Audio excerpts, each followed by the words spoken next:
Here's something that haunts me. A business owner I've been working with for 6 months to decide to sell his company. He hired a top M&A advisor. Impressive track record. The whole package. First meeting, I explained my role. I help with the transition side, the identity piece, making sure he's prepared for life after the business. The M&A advisor nodded along, but I could see the dismissiveness. The second meeting, I wasn't even invited. I reached out. I think it would be really valuable for me to stay in the loop. The advisor cut me off. Josh, we need to keep things simple. Let's just focus on getting this deal done, and then you can work with him on whatever comes next. Translation? Stay away from my client. So I backed off. The deal progressed. Terms were negotiated. Everything was moving towards closing.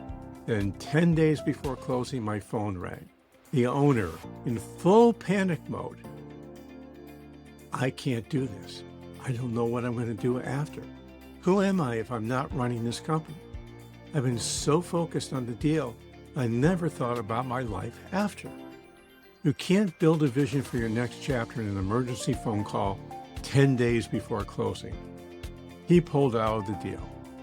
The M&A advisor lost their commission. 6 figures gone. The buyer was pissed. The owner stayed stuck. And everybody lost. And here's what kills me.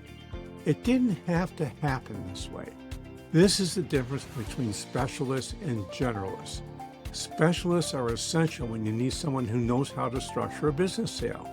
You want the person who's done it hundreds of times. But specialists see the world through a very specific lens. And sometimes that narrow focus means they miss the bigger picture. That's what generalists bring. We see the 10,000-foot view. We understand how different pieces connect. Think of it this way.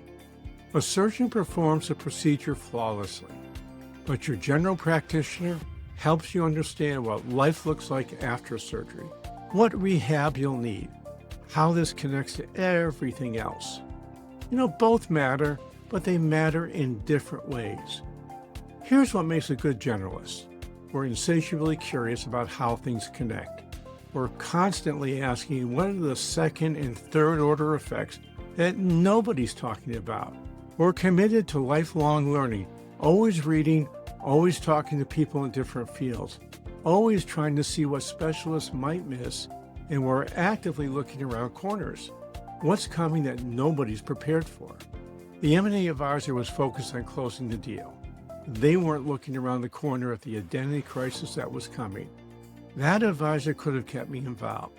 We could have worked parallel tracks.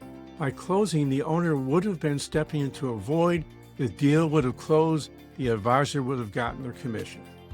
Instead, their territorial protectiveness cost them 6 figures. I've also seen it work beautifully. Another M&A advisor called me early in the process. Josh, I can handle the transaction side, but I need someone to work with him on the transition side. So while they structured the deal, I worked with the owner on reinvention. What did he care about beyond business? He'd always wanted to teach. What relationships needed attention? Well, he told me his marriage and his kids definitely needed attention. So by closing, he was ready, psychologically ready. 6 months later, he was teaching entrepreneurship, had taken his wife on a month-long trip, and was having regular dinners with his kids. Everybody won.